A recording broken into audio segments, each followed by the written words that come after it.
Praise the lord. ದೇವರ ಮಕ್ಕಳೇ, ಈ ದಿನಕ್ಕಾಗಿ ಆತುರದಿಂದ ಕಾಯುತ್ತಿರುವಂಥ ಸಂದೇಶ ಕೇಳುವುದಕ್ಕೆ ಬಂದಿರುವ ಎಲ್ಲ ನಿಮ್ಮೆಲ್ಲರನ್ನು ಯೇಸುವಿನ ನಾಮದಲ್ಲಿ ನಾನು ಆಶೀರ್ವದಿಸ್ತಾ ಇದ್ದೀನಿ. ಬನ್ನಿ, ಈ ತಿಂಗಳಿಗೆ ದೇವರು ಪ್ರಾಮಿಸ್ ವರ್ಡನ್ನು ಕೊಟ್ಟಿದ್ದಾರೆ, ಓದಿಕೊಳ್ಳೋಣ.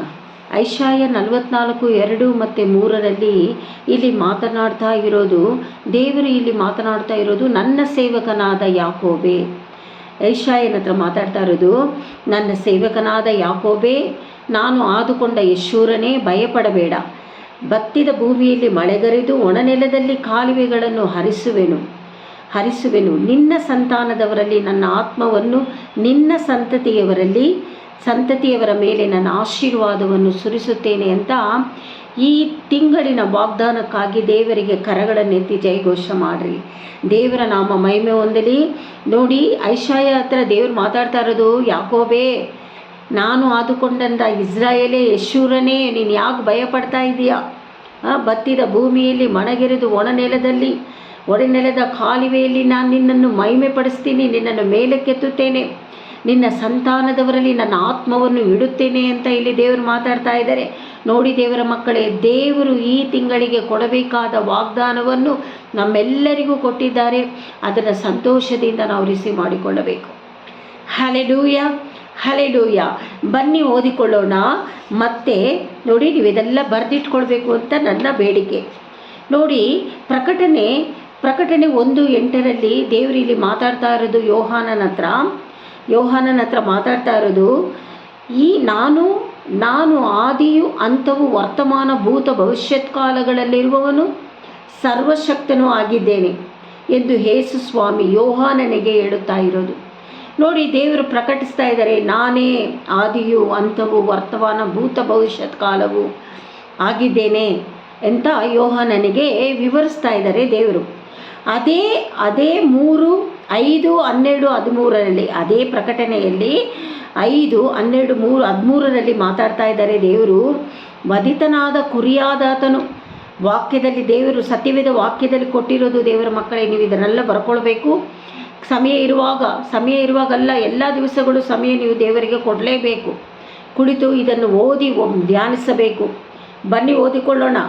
ವಧಿತನಾದ ಕುರಿಯಾದಾತನು ಬಲ, ಐಶ್ವರ್ಯ, ಜ್ಞಾನ, ಸಾಮರ್ಥ್ಯ, ಮಾನ, ಪ್ರಭಾವ, ಸ್ತೋತ್ರಗಳನ್ನು ಹೊಂದುವುದಕ್ಕೆ ಯೋಗ್ಯನು. ಆದಿಯು ಅಂತವೂ ಆಗಿರುವ ದೇವರಿಗೆ ಆತನು ಯೋಗ್ಯನು ಎಂದು ಹೇಳಿದರು. ಇದಲ್ಲದೆ ಯಾರು ಹೇಳ್ತಾ ಇರೋದು? ಪರಲೋಕದಲ್ಲಿ, ಆಕಾಶದಲ್ಲಿರುವ, ಭೂಮಿಯ ಮೇಲೆಯೂ ಭೂಮಿಯ ಕೆಳಗಡೆ ಇರುವ, ಸಮುದ್ರದ ಮೇಲೆ ಇರುವ ಎಲ್ಲ ಸೃಷ್ಟಿಕರ್ತನು. ಸೃಷ್ಟಿಗಳು ಅಂದರೆ ದೇವರು ಸೃಷ್ಟಿ ಮಾಡಿದ ಪ್ರತಿಯೊಬ್ಬರು, ಭೂಮಿ, ಆಕಾಶ, ಸಮುದ್ರಗಳೊಳಗೆ ಇರುವುದೆಲ್ಲವೂ, ಸಿಂಹಾಸೀನನಿಗೂ ಯಜ್ಞದ ಕುರಿಯದಾತನಿಗೂ ಸ್ತೋತ್ರ, ಮಾನ, ಪ್ರಭಾವ, ಅಧಿಪತಿಗಳು ಯುಗಾಂತರಗಳಲ್ಲಿಯೂ ಇರಲಿ ಎಂದು ಹೇಳುವುದನ್ನು ಯೋಹಾನನು ಕೇಳ್ತಾ ಇದ್ದಾರೆ. ಹಾಗಾದರೆ ಕೆರೂಬಿಯರು, ಸೆರಾಫಿಯರು, 6 ರೆಕ್ಕೆಗಳುಳ್ಳ ಸೆರಾಫಿಯರು, ದೇವದೂತರುಗಳು ಎಲ್ಲರೂ ಕರ್ತನನ್ನು ಮಹಿಮೆ ಪಡಿಸ್ತಾ ಇರುವ ವಾಕ್ಯವನ್ನು ನಾವು ಓದ್ತಾ ಇರೋದು. ಅವ್ರು ಹೇಳ್ತಾ ಇದ್ದಾರೆ ಯೋಹಾನನಿಗೆ. ಅರ್ಥ ಆಯ್ತಾ? ಈ ಶಬ್ದವನ್ನು ನಾನು ಕೇಳಿದೆ ಅಂತ ಯೋಹಾನನು ಇಲ್ಲಿ ಹೇಳ್ತಾ ಇರೋದು. ಅದೇ 2 ಪೇತ್ರ 3:8 2 ಪೇತ್ರ ಬರ್ಕೊಳ್ಳಿ. 2 ಪೇತ್ರ 3:8 ಇಲ್ಲಿ ಮಾತಾಡ್ತಾ ಇರೋದು, ಕರ್ತನಲ್ಲಿ ದಿನಗಳು 1 ದಿನವು 1000 ದಿನಗಳಷ್ಟು. ಅರ್ಥ? 1 ದಿನವು 1000 ದಿನವು 1 ದಿನ ಅಂತೆ. 1000 ವರ್ಷಗಳು 1 ದಿನ ಅಂತ. 1 ದಿನ 1000 ವರ್ಷ, 1000 ವರ್ಷ 1 ದಿನ ಆಗಿರುತ್ತೆ ಕರ್ತನ ದಿನಗಳು. ಅರ್ಥ ಆಯ್ತಾ? ಅದೇ 3:10 ಕರ್ತನ ದಿನವು ಕಳ್ಳನು ಬರುವ. ಯಾರು? 2 ಪೇತ್ರ 3:8 3:10 ನಾವು ನೋಡ್ತೀವಿ, ಕರ್ತನ ದಿನವು ಕಳ್ಳನು ಬರುವಂತೆ ಬರುತ್ತದೆ. ಇಲ್ಲಿ ಯೇಸು ಸ್ವಾಮಿಯನ್ನು ಅಂಗೀಕರಿಸಿಕೊಳ್ಬೇಕಾಗಿರೋರು ಯಾರ್ಯಾರು ಅಂಗೀಕರಿಸ್ಕೊಳ್ಳೋದಿಲ್ಲವೋ ದೇವರವರನ್ನು ಕೈ ಬಿಡುವುದುಂಟು. ಇಲ್ಲಿ ರಕ್ಷಣೆಯ ದಿನ ಬರಬೇಕಾದರೆ ಯೇಸು ಸ್ವಾಮಿಯನ್ನು ನಾವು ಅಂಗೀಕರಿಸಿಕೊಳ್ಳಬೇಕು. ಅದೇ ಯಾಕೋಬ 4:7 ಬರೆದಿಟ್ಕೊಳ್ಳಿ. ಯಾಕೋಬ 4:7 ಯಾಕೋಬನು ಹೇಳ್ತಾ ಇರೋದು ಏನು ಗೊತ್ತಾ? ದೇವರಿಗೆ ಒಳಗಾಗಿರಿ ಅಂದರೆ ದೇವರ ವಾಕ್ಯಗಳ ಜೀವವುಳ್ಳ ವಾಕ್ಯಕ್ಕೆ ನೀವು ಒಳಗಾಗ್ರಿ. ಸೈತಾನನನ್ನು ಎದುರಿಸಿರಿ. ಸೈತಾನನ್ನು ನೀವೇನು ಮಾಡಬೇಕಂತೆ? ಎದುರಿಸಬೇಕು. ಇದೇ ನಿಮಗೆ ರಕ್ಷಣೆ. ದೇವರಿಂದ ನಿಮಗೆ ಕರುಣೆಯು, ಶಾಂತಿಯು, ಪ್ರೀತಿಯು ಸದಾ ಇರಬೇಕು ದೇವರ ಮಕ್ಕಳೇ. ಅರ್ಥ ಆಯ್ತಾ? ರಕ್ಷಣೆ ಎಲ್ಲಿಂದ ಬರೋದು? ಯೇಸು ಸ್ವಾಮಿಯನ್ನು ಅಂಗೀಕರಿಸಿಕೊಳ್ಳುವಾಗ ರಕ್ಷಣೆ ನಿಮಗೆ ದೇವರು ಕೊಡ್ತಾ ಇದ್ದಾರೆ. ನೀವು ರಕ್ಷಣೆ ಹೊಂದುತ್ತೀರಾ. ಅರ್ಥ ಆಯ್ತಾ ದೇವರ ಮಕ್ಕಳೇ? ಹಾಗಾದರೆ ನಾವು ಈ ದಿನ ನಮಗೆ ಈ ತಿಂಗಳು ಕೊಟ್ಟಂಥ ವಾಗ್ದಾನದ ವಾಕ್ಯ, ಯೆಶಾಯನನ್ನು ಯಾವ ರೀತಿ ದೇವರು ಕರೆದರು. ಯಾಕೋಬೇ ನೀನು ಬತ್ತಿದ ಭೂಮಿಯಲ್ಲಿ ನಿನ್ನನ್ನು ಮನೆಗೆರೆದು ಒಣನೆಲದಲ್ಲಿ ಕಾಲುವೆಗಳ ಮಧ್ಯದಲ್ಲಿ ನಿನ್ನನ್ನು ಮಹಿಮೆಯಲ್ಲಿ ನಿಲ್ಲಿಸ್ತೀನಿ. ನೀನು ಭಯಪಡಬೇಡ, ನಿನ್ನ ಸಂತಾನದವರಲ್ಲಿ ನನ್ನ ಆತ್ಮವನ್ನು ಇಡುತ್ತೇನೆ. ಯಾಕೋಬೇ, ನೀನು ಯಾಕೆ ಭಯಪಡುತ್ತೀಯ? ದೇವರು ಯೆಶಾಯನ ಹತ್ರ ಮಾತನಾಡಿದ ಹಾಗೆ ಈ ತಿಂಗಳೆಲ್ಲ ನಮ್ಮ ಹತ್ರ ಮಾತನಾಡ್ತಾ ಇದ್ದಾರೆ.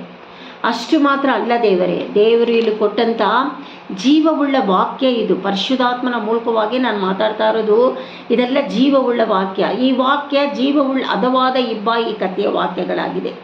ನೀವು ಯಾವ ರೀತಿಯಲ್ಲಿ ನಂಬಿಕೆಯಿಂದ ರಿಸೀವ್ ಮಾಡ್ಕೊಳ್ತೀರೋ ಆ ರೀತಿಯಲ್ಲಿ ನಿಮಗೆ ವಾಗ್ದಾನಗಳು ಚಲಿಸುತ್ತದೆ. ನಿಮ್ಮ ಕುಟುಂಬಗಳಿಗೆ, ನಿಮ್ಮ ಕುಟುಂಬ ವ್ಯವಸ್ಥೆಗಳಿಗೆ. ನೋಡಿ, ಸದಾ ನಾವು ಎಲ್ಲರಿಗೂ ವೇದನೆ ಇದೆ, ಕಷ್ಟಗಳಿದೆ.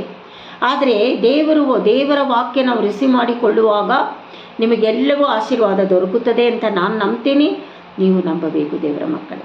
ನಂಬಿಕೆ ಬೀಜವನ್ನು ಬಿತ್ತಬೇಕು. ವಾಕ್ಯಗಳನ್ನು ಬರೆದುಕೊಂಡು ಧ್ಯಾನ ಮಾಡಬೇಕು.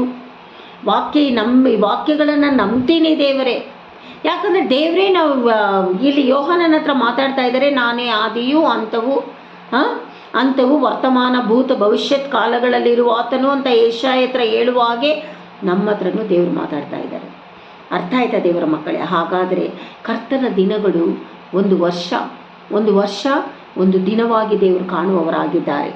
ಹಾಗಾದರೆ ಯೇಸು ಸ್ವಾಮಿಯನ್ನು ಅಂಗೀಕರಿಸುವವರು ಯಾರ್ಯಾರಾಗಿದ್ದಾರೋ ಅವರು ರಕ್ಷಣೆ ಹೊಂದುತ್ತಾರೆ ಎಂದು ನಾವು ಈ ದಿನಗಳಲ್ಲಿ ನಂಬಬೇಕು.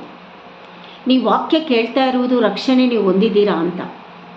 ವಾಕ್ಯಗಳನ್ನು ನೀವು ನಂಬಿಕೆಯಿಂದ ರಿಸೀವ್ ಮಾಡ್ಕೊಳ್ತಾ ಇದ್ದೀರಲ್ಲ, ನೀವು ನಂಬುತ್ತಾ ಇದ್ದೀರಾ, ನೀವು ರಕ್ಷಣೆ ಹೊಂದಿಬಿಟ್ರಿ.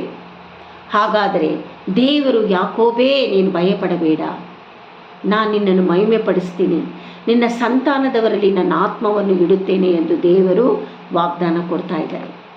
ಅರ್ಥ ಆಯ್ತಾ ದೇವರ ಮಕ್ಕಳೇ? ಈ ವಾಗ್ದಾನವನ್ನು ಪಟ್ಟಾಗಿ ಹಿಡಿದುಕೊಂಡು ನೀವು ಪ್ರಾರ್ಥಿಸಬೇಕು. ಈ ಸಬ್ಬತ್ ದಿನದಿಂದ ಬರುವ ಎಲ್ಲ ದಿನಗಳಲ್ಲಿ ಕರ್ತನು ಬರೋಣವರೆಗೂ ಕಾಯೋವರೆಗೂ ಮೊದಲಿಂಗನಾಗಿ ನಂಬಿಕೆಯಿಂದ ವಾಕ್ಯಗಳನ್ನು ರಿಸೀವ್ ಮಾಡಿಕೊಂಡು ನಂಬಿಕೆಯಿಂದ ದೇವರನ್ನು ಮಹಿಮೆ ಪಡಿಸುತ್ತಾ ನೀವಿರಬೇಕು ಅಂತ ನನ್ನ ಕೋರಿಕೆ. ದೇವರಿಗೂ ಅದೇ ಕೋರಿಕೆ, ಪರಿಶುದ್ಧಾತ್ಮನೂ ಅದೇ ನಡೆಸ್ತಾ ಇರೋದು. ಅರ್ಥ ಆಯ್ತಾ ದೇವರ ಮಕ್ಕಳೇ? ಹಾಗಾದರೆ ದೇವರು ನಿಮ್ಮನ್ನು ಮುಖವನ್ನು ಪ್ರಕಾಶಿಸಲಿ.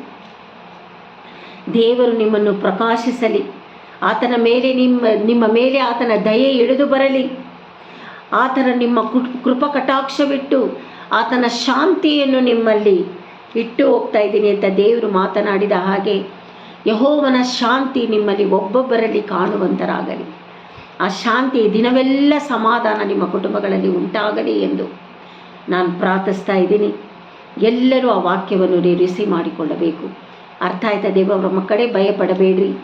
ಯಾಕೋಬನಿಗೆ ಹೇಳ್ತಾ ಇರೋ ಯೆಶಾಯನಲ್ಲಿ, ಯಾಕೋಬೇ, ಯೆಶಾಯನನ್ನು ಕರಿತಾ ಇರೋದು, ಯಾಕೋಬೇ ನೀನು ಯಾಕೆ ಭಯಪಡ್ತೀಯ?